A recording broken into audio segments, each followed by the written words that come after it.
नमस्ते दोस्तों।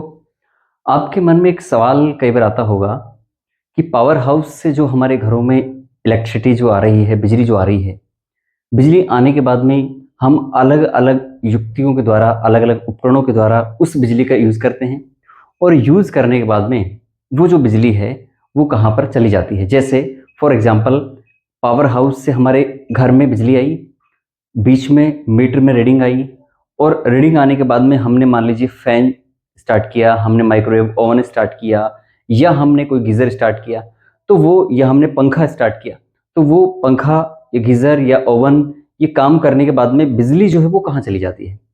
तो इंटरेस्टिंग सवाल है और ये इस प्रकार के जो सवाल हैं वो अभी हाल ही में जो 2022 में जो रीट का एग्ज़ाम हुआ उसमें पूछा गया। यार अभी अपन 2024 की बात करें, सीईटी का जो एग्ज़ाम ग्रेजुएशन लेवल का था, उसमें भी एक प्रश्न यहाँ से आया था।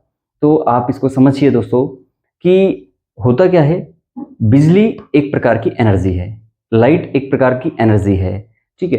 ये एनर्जी के बारे में एक नियम है जिसे बोलते हैं ऊर्जा संरक्षण का नियम। क्या बोलते हैं? ऊर्जा संरक्षण का नियम।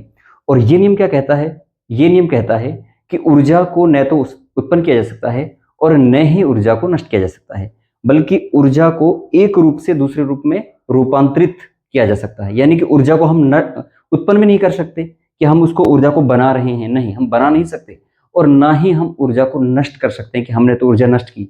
आप ये सोचें हम लाइट वगैरह से पंखे चलाकर, ओवन चलाकर हमने वो एनर्जी जो है नष्ट कर दी, नहीं, उसका हमने क्या कर दिया? रूप चेंज कर दिया। अब सुनने में बड़ा अद्भुत लगेगा कि नष्ट नहीं की, इसका मतलब तो फिर बिल भी नहीं आना चाहिए, नहीं, ऐसा नहीं है।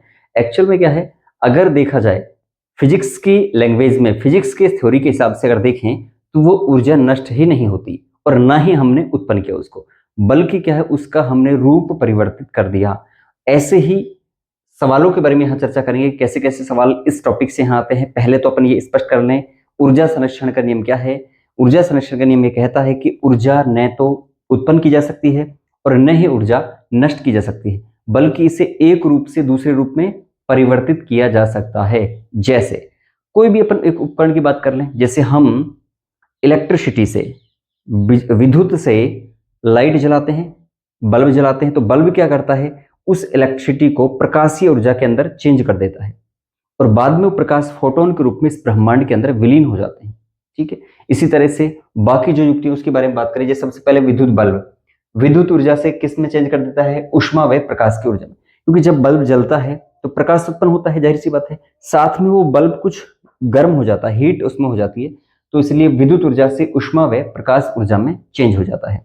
इसके अलावा विद्युत हीटर की बात करें, विद्युत ऊर्जा से ऊष्मा व तापीय ऊर्जा में, यानी कि ऑप्शन में जैसा आएगा तो विद्युत ऊर्जा से ऊष्मा यानी कि हीट और तापीय ऊर्जा में वो कन्वर्ट हो जाता है, चेंज हो जाता है, रूपांतरित हो जाता है।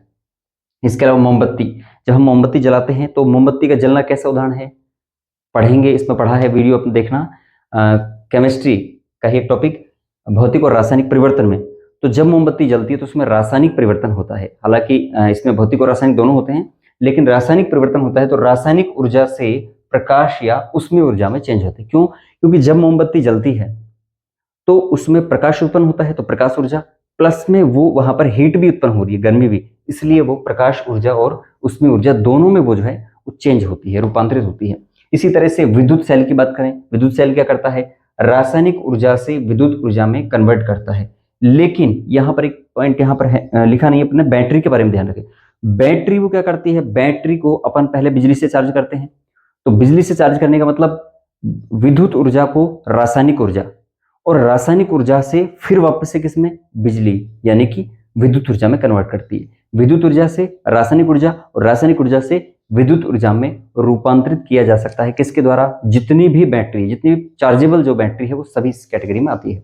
इसके अलावा सोलर सेल के बारे में, आज का जो समय है वो सोलर सेल का है बहुत। आप देखो राजस्थान में भी जो है बड़े बड़े सोलर प्लांट लगाए हुए हैं। जिस राजस्थान को समझा जाता था कि बेकार है, मरुस्थल है, कुछ नहीं, उसको आज बिजली के बनाने के रूप में काम में ले रहे हैं, तो सोलर सेल वहां पर लगाए जाते हैं। सोलर सेल क्या करता है? सौर ऊर्जा से विद्युत ऊर्जा बनाता है, यानी सौर ऊर्जा यानी प्रकाशीय ऊर्जा जो है उसको विद्युत ऊर्जा में कन्वर्ट करने का काम ये करता है। डायनेमो, डायनेमो ये जनरेटर जो है ये क्या करता है? यांत्रिक ऊर्जा से, यानी डायनेमो घूमता है यंत्र इस तरह से, और घूमने के बाद में यांत्रिक ऊर्जा से विद्युत ऊर्जा बनाता है। जनरेटर जो है वो यांत्रिक ऊर्जा से क्या करता है, विद्युत ऊर्जा बनाने का काम करता है। लाउड स्पीकर की बात करें, अब लाउड स्पीकर किससे चलता है भाई, एक तो बैटरी से, या हम कहें बिजली से चलता है, बैटरी बिजली उत्पन्न करती है, तो वो विद्युत ऊर्जा को किस में चेंज कर रहा है, ध्वनि ऊर्जा में, साउंड एनर्जी के अंदर वो उसको रूपांतरित करने का काम करता है। तो जितने भी अपन साउंड ये चलाते हैं वो क्या करते हैं, विद्युत ऊर्जा को ध्वनि ऊर्जा में कन्वर्ट करते हैं। अच्छा, ऐसा भी कोई युक्ति है कि जो ध्वनि ऊर्जा से विद्युत ऊर्जा में कन्वर्ट करता है? बिल्कुल है। आपने नाम सुना होगा माइक्रो फोन का, जो है माइक्रोफोन। तो माइक्रोफोन क्या करता है, माइक्रोफोन करता है ध्वनि ऊर्जा से विद्युत ऊर्जा उत्पन्न करने का काम करता है। ध्वनि ऊर्जा से ये जो ध्वनि है इसको विद्युत तरंगों में चेंज करने का काम ये करता है। तो यहाँ पर भी ऊर्जा का रूपांतरण हो गया।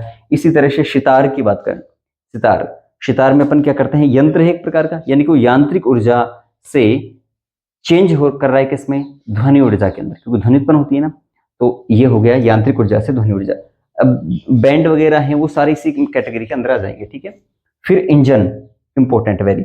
इंजन क्या करता है, जितने भी इंजन है, बाइक का है, गाड़ी का है, ट्रक का है, जितने भी इंजन, सारे इंजन क्या करते हैं, इंजन में हम डीजल या पेट्रोल डालते हैं, उससे डीजल या पेट्रोल का क्या होता है, दहन होता है, वो जलता है, और जब जलता है तो उसके रिंग पिस्टन है जो घूमते हैं, यानी कि यंत्र कार्य करता है, यांत्रिक। तो हम कह सकते हैं रासायनिक ऊर्जा से वो किस में करते हैं, इंजन उष्मा ऊर्जा से यांत्रिक ऊर्जा में। उष्मा हम कह सकते हैं एक तरह से हीट उसमें उत्पन्न होती है, तो वो जो हीट है, उष्मा है, वही उसको किस में चेंज कर देती है, यांत्रिक ऊर्जा के अंदर चेंज कर देती है, ठीक है। अच्छा, यहाँ पर ऑप्शन अगर रासायनिक ऊर्जा है, रासायनिक से यांत्रिक, तो भी इसमें गलत नहीं होगा, क्योंकि इंजन जो है उष्मा जब जलती है तो रासायनिक परिवर्तन होता है। एक बार यहाँ से प्रश्न पूछा गया था, उसमें उष्मा ऊर्जा ने होकर के रासायनिक ऊर्जा था, तो वहां पर रासायनिक ऊर्जा करेक्ट मानेंगे, क्योंकि वो क्या करता है, अभी जैसे सीटी में प्रश्न पूछा गया ग्रेजुएशन लेवल में, ठीक इससे प्रश्न था वो। तो इंजन क्या करता है, उष्मीय ऊर्जा से यांत्रिक ऊर्जा, या यहाँ पर उष्मीय ऊर्जा ऑप्शन नहीं है, तो रासायनिक ऊर्जा से यांत्रिक ऊर्जा, क्योंकि उष्मा कैसे उत्पन्न हो रही है, उस इंजन के में जो अपन डीजल या पेट्रोल डालते हैं उसके दहन से ऊर्जा उत्पन्न होती है, इसलिए वहां पर हो जाएगा कौन सा, उष्मा ऊर्जा से यांत्रिक ऊर्जा में कन्वर्ट। ऐसे बहुत सारे पॉइंट हम इसके माध्यम से सवाल कर सकते हैं, इसके बहुत सारे सवाल हम ऐसे सोल्व कर सकते हैं जो ऊर्जा संरक्षण के नियम से संबंधित है। तो इसी प्रकार की और वीडियो देखने के लिए आप बने रहिए धर्मा साइंस एकेडमी यूट्यूब चैनल पर। Thank you.